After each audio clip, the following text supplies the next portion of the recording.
boa tarde, Santa Catarina, pontualmente meio-dia e meia. Seja muito bem-vindo ao Jogo Aberto SC, a casa do futebol de Santa Catarina. E hoje o programa é de uma super quarta-feira. Afinal de contas, vamos mostrar aqui as vitórias de Criciúma, a belíssima vitória do Avaí lá em Maceió, o empate do Joinville, o que é péssimo pro Jack, cada vez mais perto da Série C do Campeonato Brasileiro, como o nosso polivalente tem falado aqui dia a dia, situação extremamente delicada do Coelho.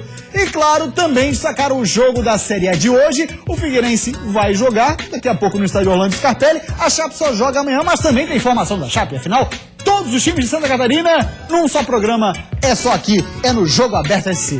E nesse 14 de setembro a gente começa o programa mostrando como é que foram os resultados. Olha, eu diria assim, ó, quase extremamente excelentes. Quase extremamente excelentes. Quase porque não fosse o empate do Jack, né? Podia ser um dia bem mais bacana, porque esse empate do Jack, até dependendo da circunstância, seria bom, né? Se o Jack estivesse fora do Z4, mas estando lá embaixo é um péssimo resultado. Mas olha lá, a gente começa falando dessa vitória sensacional do Avaí para cima do CRB, 2-1, lá no finzinho, a lá Leão da Ilha, a vitória. Aí o Joinville empatou com o Náutico em casa em 0-0, e o Criciúma, hein, que patrolada bacana no Oeste. Rapaz, passou a patroa lá, não teve a menor piedade.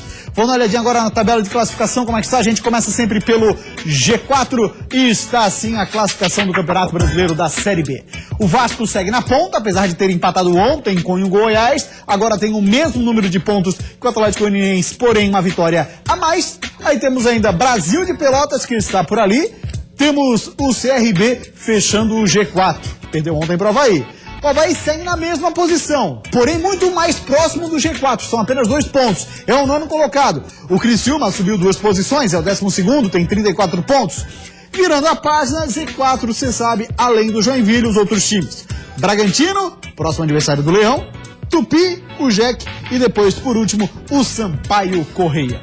E a gente, como sempre, no pós-rodada, vai para aquela história no desafio para o polivalente. Falar do que foi a rodada em apenas 1 minuto, Claudionir, e a gente começa mostrando a fantástica virada azurra para cima do CRB. Um jogo de sofrimento, é verdade, até porque o CRB teve um jogador expulso no primeiro tempo ainda, e o Avaí teve muita dificuldade para conseguir fazer o 2-1. Mas o primeiro gol foi de Neto Baiano. Olha a jogada ensaiada do Avaí, que bonito o gol do Renato, que para mim foi o melhor em campo ontem, jogou muito. E essa aí entregada do Marcos, ex-lateral direito havaiano, quando o CRB era melhor no jogo, acabou entregando 2-1. Joinville Náutico. O Joinville perdeu um caminhão de gols. Jesus. Novidade nenhuma. 2 caminhões, eu diria. 2 caminhões que perdeu pelo menos 5 gols. E aí, o time do Joinville teve a chance de vencer, acabou não vencendo, a história mesma. Joinville muito próximo da Série C nesse 0-0. Olha o Oeste sair jogando com um goleiro. E aí o que acontece? Acabou dando a chance para o Criciúma fazer o primeiro gol. O jogo foi muito bom em Criciúma. As duas equipes jogaram de forma bastante aberta, buscando o resultado, como é o Oeste. E acabou Douglas Moreira abrindo o placar, fazendo 1-0. Roberto, em 2 jogadas muito parecidas. Nessa aí foi para a linha de fundo, cruzou, e o Jamie acabou colocando para o fundo do gol. E na sequência, outro cruzamento, outra bola para o fundo do gol, em jogadas parecidas. Vitória Criciúmense 4-0. Continua vivo o Criciúma, e o Avaí a 2 pontos. E tem um detalhe, né? Vitória que eu te confesso, Criciúma, fico muito feliz pelo Roberto Cavalo. Que, dado um resultado negativo ontem, já era pra ele. Fora. Infelizmente, né? Pela nossa cultura. Mas olha só, polivalente, próximos jogos, hein? Só pedreiraça pra rapaziada que vai jogar fora de casa. O Criciúma joga com o Brasil de Pelotas lá no Bento Freitas. Brasil do G4, terceiro colocado. O Jack vai jogar com o Vasco da Gama. O Jack, cara, pra mim é um caso à parte, o Joinville. Eu não vejo Joinville disputando a Série B do próximo ano. E aí o Avaí, esse sim com uma missão, entre aspas, mais fácil, porque o futebol se resolve dentro de campo, mas eu imagino com pelo menos 10 mil torcedores, preço do ingresso já definido, 20 pila, é pra ganhar do Bragantino. Com essa promoção, com o momento que vive o Avaí, e com os deuses do futebol, dando uma olhada pra ressacada, até porque, olha aqui, o que aconteceu ontem no jogo do CRB, aquela situação do Marcos ninguém esperava, o CRB estava melhor em campo. O que aconteceu na rodada, o Ceará perdendo em casa com o Sampaio Correia, Brasil de Pelotas sendo derrotado fora de casa, quer dizer, os deuses do futebol estão vestindo o manto azul. Bacana isso. Vamos para uma rápida parada, porque depois, na sequência, a gente vai mostrar em detalhes como é que foi essa rodada da Série B para os catarinenses. E atenção, torcida do Figueira, hein? Hoje tem de presente para você 5 pares de ingressos. Não sai daí, não. A bola não entrou. Tivemos várias oportunidades de gols. O Avaí começou atrás do placar. Logo aos 5 minutos, a bola passou por todo mundo no escanteio e de carrinho, Neto Baiano empurrou para o fundo do gol. 1-0 CRB. Aqui a torcida é igual do Corinthians e Flamengo.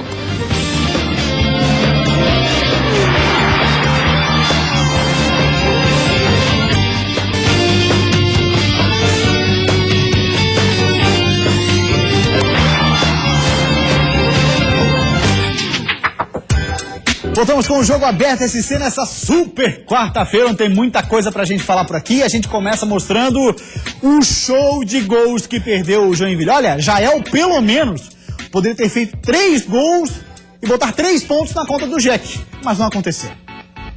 O Jack começou com tudo e logo no segundo minuto do jogo, o Jael teve tudo para abrir o placar, mas a zaga do Náutico salvou quase em cima da linha. Os visitantes responderam pouco tempo depois, com esse chutaço do Rony, que explodiu no travessão. As principais jogadas do Jack eram com o Jael. Nessa ele parou no goleiro e na sobra, o Tomás bateu para fora. No segundo tempo, a melhor chance do Joinville caiu nos pés do Eliardo, que bateu muito forte na bola. Se não fez, pelo menos o Joinville não tomou, mas foi por pouco, viu? Jonathan salvou nesse belo chute do Renan Oliveira e segurou o 0-0 no placar. A bola não entrou, tivemos várias oportunidades de gols e infelizmente a situação não é pra gente ter paciência, mas fazer o quê? E assim, tá? Isso aqui foi um pequeno resumo do que aconteceu na Arena Joinville. O caminhão de gols, que eram 2, na verdade. E quando você tem a oportunidade de fazer gols, é porque o time está criando, o time está jogando bem. E isso vem acontecendo com o Joinville. Só que, felizmente, o caminho é a Série C do Brasileiro. Pois é, Polivalente, uma situação extremamente delicada para a equipe do Joinville, onde agora vai enfrentar fora de casa o Vasco da Gama para ajudar ainda mais nessa situação. Aí eu ouvi o seguinte perguntando, cara, mas por que não tira o Isca? Vai adentrar? Vai adentrar nesse momento tirar o Isca do Joinville? O Joinville tem jogado bem. Assim, a finalização do Joinville tem dado totalmente errado, mas o Joinville tem apresentado bom futebol. E não adianta tirar a Lisca nesse momento. Até porque, se você for pegar a campanha do Lisca, é campanha de time que não estaria na zona de rebaixamento. Estaria pelo menos ali na zona intermediária, brigando para fugir do Z4. Exatamente. Dá pra seguir o nosso WhatsApp, a galera lá de Joinville que interage conosco, o torcedor do Jack deve interagir sim através do 48 9135 8063. Alô, Guilmar Júnior, grande abraço. Mano Veiga de Itajaí, boa tarde. Não entendo como o Cadu é tão mal aproveitado, sendo um dos melhores meias do catarinense. Concordo com você, Mano Veiga, também acho que é por aí. Olha, o Cadu, pelo menos junto com o Anselmo, eles faziam uma dupla imbatível ali naquele meio de campo com o Claudionir. Mas acontece o seguinte, é que eu já tentou de tudo o técnico Lisca, já fez várias alterações, todas as possibilidades foram testadas no time do Joinville. Não tem dado certo. O Joinville não tem conseguido impor o seu ritmo de jogo e principalmente finalizar bem. A finalização daria mais tranquilidade ao Joinville. Os gols acontecendo, o Joinville estaria numa melhor posição. Então, independente da escalação, esse não vem sendo o problema. Rapaz, ó, parada duríssima. Então, o Jack, sexta-feira, 9h30 da noite, em São Januário, pega o primeiro colocado, o Vasco da Gama. Deixa eu mandar um abraço aqui ao senhor Nelinho de Mituba. Também muito obrigado ao senhor pela audiência. Obrigado. Pra quê, né, cara? Desnecessário, absolutamente necessário. Mas vamos em frente, porque é o seguinte: o Avaí, no melhor estilo Azurra, garantiu os 3 pontos lá em Maceió. E agora, mais do que nunca, o Leão está na briga para chegar no G4. O Avaí começou atrás do placar. Logo aos 5 minutos, a bola passou por todo mundo no escanteio e de carrinho, Neto Baiano empurrou para o fundo do gol. 1-0 CRB. Mas ainda no primeiro tempo, a reação começou. O goleirão foi pro canto errado e Renato botou lá dentro. Golaço para empatar, 1-1. E no segundo tempo, Marcos Martins recuou errado. E Lucas Coelho, em ótima fase, roubou a bola e virou o jogo. Fim de partida, CRB 1, Avaí 2. Que fase que vive o Lucas Coelho, hein? E tem um detalhe, o Avaí vai tentar a renovação de contrato do Lucas Coelho para o ano 2017. Lucas Coelho, todo mundo sabe, pertence ao Grêmio e o time gremista deve para o Avaí aproximadamente 3,5 milhões de reais. Sendo que esse valor não seria, obviamente, para a compra do Lucas Coelho, o Avaí não teria essa intenção, mas sim para renovação de empréstimo. Porém, tem um detalhe, o cara ganha mercado com as últimas atuações, né, Claudio? Muito interessante, até porque o Lucas Coelho vem atuando bem. Ontem, início do jogo, o que eu não gostei que fez o Claudionir Oliveira, por exemplo, deixar Gabriel no banco. E acho que a zaga do Avaí falhou. Em 3 oportunidades sequenciais, a zaga do Avaí falhou no lance de bola parada. Em 3 escanteios falhou. Falhou tanto o Fábio, como falhou também o Betão. Mas, na verdade, eu acho que Gabriel não é banco no time do Avaí. Acho que foi um erro deixar o jogador no banco. Nesse lance aí, os dois foram pro cabeceio, acabaram errando e deixaram o Neto Baiano muito à vontade. Essa aí é jogada de bola ensaiada, tá aí o trabalho do Claudinei Oliveira. Você vê que o goleiro tentou adivinhar, e quando o Diego Jardel passou, deu o passinho pro lado de ele lado. esperou justamente o cruzamento. E aí foi pego no contrapé. E essa bola aí, muito felicidade do Marcos e felicidade do Lucas Coelho. Nesse momento, o CRB era melhor no jogo. Mesmo desde o primeiro tempo, com um homem a menos, foi expulso atrás do CRB, o CRB jogava mais, pressionava o Avaí pro próprio campo. O Avaí com dificuldade de chegar no campo adversário. Renato foi o cara que levou o Avaí como adversário, que fez jogada de gol e acabou não acontecendo. Infelicidade, felicidade azul, como eu disse, os deuses do futebol nesse momento devem estar vestindo o manto azul, porque ontem deu tudo certo para o Avaí. Ali também tem competência, o gol do Lucas Coelho, do Claudinei Oliveira. O cara fez uma pressão alta, como é dito, né? Marcação-pressão, lá no campo de defesa da equipe do CRB e roubou a bola e meteu. Ele usou 2 jogadores atuando muito pela lateral, fazendo essa pressão, que era de um lado o Renato, que atuou muito bem. O Renato ontem fez um partidaço,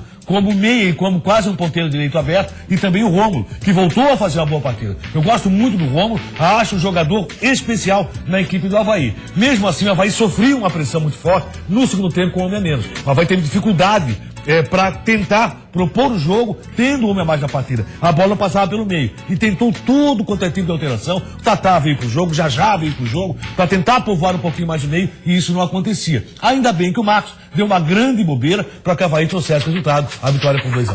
E tem um detalhe, aí se falava aí na possibilidade, internamente, do Avaí contratar até mais 2 jogadores. Prazo de inscrição termina depois de amanhã, sexta-feira, para a Série B do Campeonato Brasileiro. E aí, assim, no pós-jogo, que os jogadores ouviram foram o seguinte, ó, a gente vai com vocês até o fim. Ninguém mais vai ser contratado. Estamos apostando as fichas em vocês. Até porque é hora do torcedor abraçar realmente o Avaí, ir para o estádio. E dar moral pro grupo. Ingresso a R$20 no próximo sábado, fazer a ressacada realmente do Caldeirão. O Avaí vive o problema financeiro, o Avaí vive atrás do salário. É bom dizer que o Avaí vive isso, sabe por quê? Porque depois tem um tropeço, vão dizer, ó, tá vendo? É atrás do salário. Não é. Os jogadores do Avaí estão altamente comprometidos. Os jogadores do Avaí estão aí fazendo... Sabe o quê? Na habilidade de administração, gestão pessoal, que passa por Jocely e Claudinei Oliveira. Passa também pela saída do Silas. Eu acho que a diretoria de futebol do Avaí, que é o Silas, aliás, que é o Jocely, agiu de forma muito correta junto com o seu presidente na retirada do Silas. Eu acho que a saída do Silas foi muito benéfica para o Avaí. O Avaí está fazendo o que não fez durante todo o campeonato. O Avaí tem uma saída de jogo muito interessante, tem que melhorar a saída de jogo, sofreu ontem no segundo tempo demais, mas acho que o Claudinei Oliveira fez um bem danado para a equipe do Avaí. Fez sim. E esse detalhe, Vitor, no meu entender, assim, de chegar no vestiário do pós-jogo e dizer, ó, iríamos contratar até 2, um deles seria um meia. Iríamos contratar até 2 para a sequência do campeonato, não vamos contratar mais. Pega o grupo pro lado, né? Chama os caras pra cima e diz, ó, a gente confia em vocês. Mas o grupo do Avaí, dá pra ver, tá muito comprometido. Tá comprometido mesmo com esse campeonato. E diga-se, não é um grupo excepcional. É um grupo que tem suas limitações técnicas e tá reconhecendo isso. Se você perguntar, o grupo do Avaí é o grupo mais preparado entre aqueles que estão brigando pra chegar à Série A, eu diria que não. Não, longe disso. Mas é um grupo que tá muito comprometido e fazendo um bom trabalho. Crescendo na hora certa, aquela história, né? Vou dar passeio no nosso WhatsApp, porque a galera do Avaí tá falando, quem fala é o Kaique. Queria saber se com a vitória do Avaí contra o CRB, daria um ânimo a mais para o próximo jogo do Leão contra o Bragantino. Vamos, Leão da Ilha. Um abraço, Claudioni, diz o Kaique. Um abraço pra você, Kaique, não só a vitória, mas como a rodada em si. A rodada foi excelente pro Avaí. A maioria dos jogos, os resultados, acabaram favorecendo o Avaí. Está na 9ª posição, é verdade, mas apenas 2 pontos da zona lá do G4, onde o Avaí não se imaginava poderia chegar, e agora a realidade é outra. Vamos agora aqui ouvir o Matheus de Floripa, ele pergunta pra você, Polivalente, dá pra acreditar no acesso do Leão? Dá pra acreditar, acho remota, acho que o Avaí, eles que estão brigando, não é o time que tem mais chance, mas pelo que está acontecendo, a sorte também está do lado da Azul. E a sorte está sendo do lado de quem trabalha. Muito bem, agora vamos falar do jogo de ontem no Majestoso, porque quem foi ao Heriberto Rios não se decepcionou. Assistiu a um jogaço, onde o Criciúma patrolou o Oeste, que pra variar, né? Ó, nesse toque-toque lá atrás, meu irmão, tomou mais um e tomou um golaço. O Tigre voltou a vencer. Logo aos 9 minutos, Douglas Moreira aproveitou a falha na saída do goleiro e tocou por cobertura. O gol deu mais tranquilidade à equipe, mas foi só no segundo tempo que o Criciúma ampliou. Depois do escanteio, Diego Giareta marcou o segundo. Logo depois, Jamie fez o terceiro de cabeça. E o Kaique Valdívia fechou o placar depois desse passe de Roberto. Goleada no Heriberto Wilson, Criciúma 4, Oeste 0. O Tigre respira na Série B, mas a torcida segue pressionando a equipe. Eu sempre falo que aqui a torcida é igual do Corinthians e Flamengo. É uma torcida que cobra, uma torcida de time grande, que quer demais a Série A brasileira. Mas volto a colocar, a gente tem que ter uma realidade, a gente tem que ter calma. Tem que ter calma, saber a realidade vendida já há algum tempo pelo presidente Jaime Dalfarra quando falou: a gente não vai brigar pra subir, não. Nosso plano é Série B do ano que vem. Eu imaginei o Criciúma de G4, imaginei o Criciúma subindo com o time que tinha. Exato. Né? E com essa possibilidade, realmente, o Criciúma poderia chegar lá.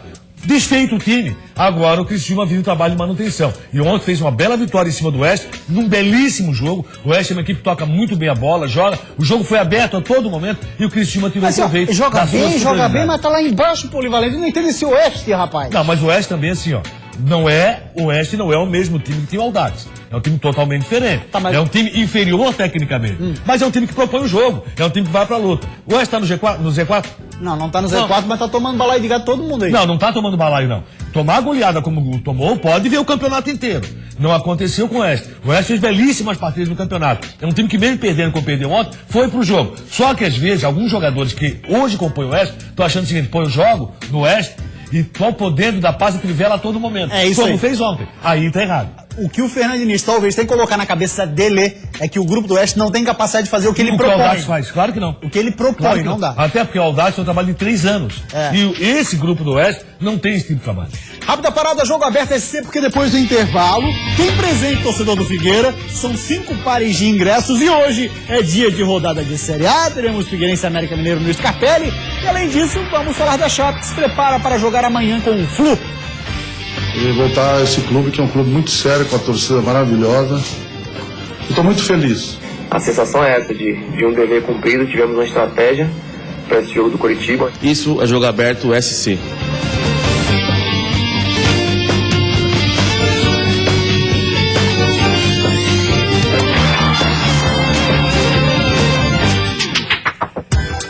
Voltamos com o Jogo Aberto SC para falar agora da 25ª rodada da Série A do Campeonato Brasileiro. Ela começa hoje e termina amanhã. E começando hoje com o time catarinense em campo, é o Figueira, recebe o América Mineiro, 19h30, no estádio Orlando Scarpelli. 19h30, famoso 7h30 da noite. Muito bem, olha só, uma notícia que pegou muita gente de surpresa. Foi falada ontem por esse cara aqui no estádio Orlando Scarpelli. A rapaziada pensava assim: apresentação do Branco, vem aí e tal, para falar o que ele acha da volta dele e tal. Foi muito além disso. À primeira vista, era apenas um comunicado para oficializar a vinda de Branco como novo assessor da presidência do Figueira. E voltar a esse clube, que é um clube muito sério, com a torcida maravilhosa. Estou muito feliz. E gostaria de comunicar a vocês... A partir daí veio a notícia inesperada. De uma decisão em conjunto da diretoria e comissão técnica, que a partir de hoje o Carlos Alberto está desligado do plantel do Figueirense. A decisão foi tomada. A gente gostaria de agradecer ao serviço do Carlos Alberto, que é um grande jogador, uma pessoa maravilhosa. Agradecer por esse tempo todo que ele teve aqui no Figueirense. E agora é pensar nas 14 decisões que a gente tem pela frente. Não foram dadas explicações do porquê da saída do jogador. Tuca Guimarães, que entrou em seguida, também não respondeu sobre o assunto. Olha, eu sei, vocês sabem bem o respeito que eu tenho por vocês e pelas perguntas que são colocadas, mas eu vou me permitir a falar do jogo, isso é uma posição da diretoria. Carlos Alberto deixa o Figueirense após 1 ano e 6 meses, 30 partidas disputadas e 8 gols marcados. Ficou marcado pela sequência de lesões e o temperamento explosivo durante as partidas. Após o jogo contra o São Paulo, deu uma declaração dando a entender que estava faltando comprometimento por parte de alguns jogadores. Bola pra frente. Hora de pensar em sair da zona de rebaixamento. Além da baixa inesperada e permanente, o Figueira ainda não vai poder contar com o He-Man por até 6 semanas. Rafael Moura teve uma lesão na coxa confirmada. Apesar de tudo, o jogo é contra o Lanterna, América Mineiro. É hora de, mais uma vez, o grupo mostrar poder de superação. E aí, em algumas partidas, a gente defendeu melhor que atacou, ou atacou melhor que defendeu. E a gente espera amanhã que a gente, mais uma vez, reencontre o nosso equilíbrio e faça um grande jogo, que a gente já provou que a gente tem aí as ferramentas necessárias para isso. Muito bem, já eu vou querer saber do Polivalente, se ele tem alguma informação, o que rolou para essa saída do Carlos Alberto repentina, pegou muita gente de surpresa, enfim. Antes, só para falar para a rapaziada do Figueira, 5 pares de ingressos para cada uma das ligações. São 5 pares de ingressos de presente para você. O telefone é o 3239-1089, 48-3239-1089. O telefone tá no gancho. Tá valendo, rapaziada. Pode falar aí, talvez com a gente. Vai ver de acordo aí com o tempo que a gente tem no programa. Gostaria talvez de ouvir algum telespectador para falar dessa saída do Carlos Alberto. Agora eu gostaria de ouvir você, Claninho. Tem alguma informação a mais do que gerou essa saída do Carlos Alberto? A informação que tem é oficial, que, por exemplo, ele teria que se representar segunda-feira, não apareceu.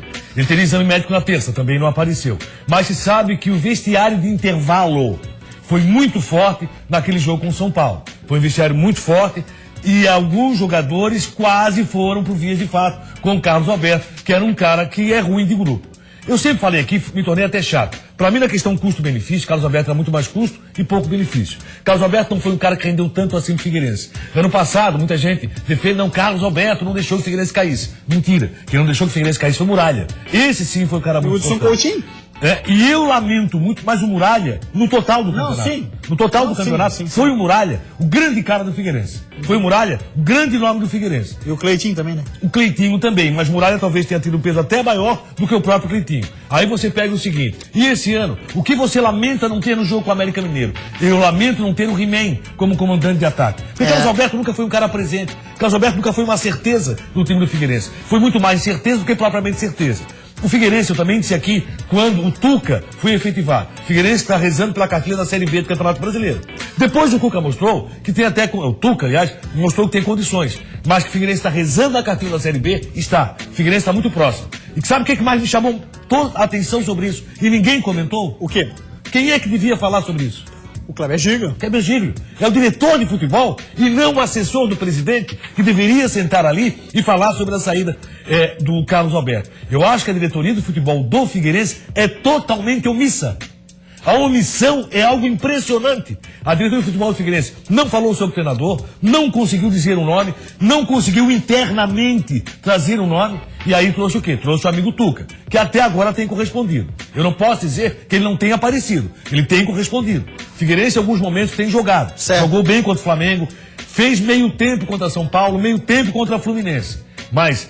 A omissão da diretoria do futebol do Figueirense eu não entendo. E a omissão do presidente com relação a isso também não entendo. O adversário de hoje, viu, Polivalente? O América Mineiro, melhor resultado fora de casa até aqui foram 3 empates. Porém, jogando fora de casa as últimas 2 partidas, no empate de 1-1 com o Vitória e a derrota para Ponte 2-1, o time jogou bem. É bom ficar bem ligado no jogo de hoje. Esse América Mineiro venceu o Figueirense por 1-0, talvez no pior jogo do brasileiro da Série A desse ano. Concordo, Chico, foi péssima aquela partida do Figueira. Muito bem, então vamos falar agora da Chapecoense, que encara amanhã o Flu dele, o Magnata Magno Alves. A vitória em casa contra o Coritiba deu um alívio à Chapecoense, que poderia chegar ao 3º jogo consecutivo sem vencer. E o triunfo dentro de casa começou ainda lá em Recife, depois do empate contra o Santa Cruz. A sensação de dever cumprido, né? Após uma vitória como essa, onde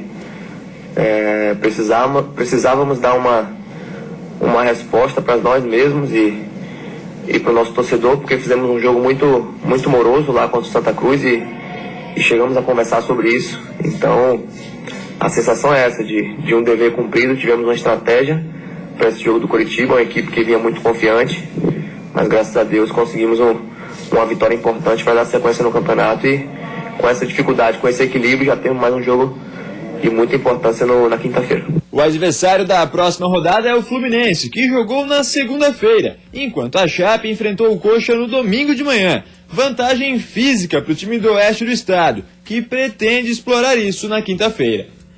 Magno Alves, 9º maior artilheiro da história do Flu, confirmado para esse jogo e muito provavelmente entre os titulares. Vai ser um jogão. E hoje, se o Figueirense empatar, meu amigo, um abraço. Isso aí então, gente. Pra você um forte abraço. O Jogo Aberto hoje fica por aqui. A gente volta amanhã ao meio-dia. Tchau. Até lá então.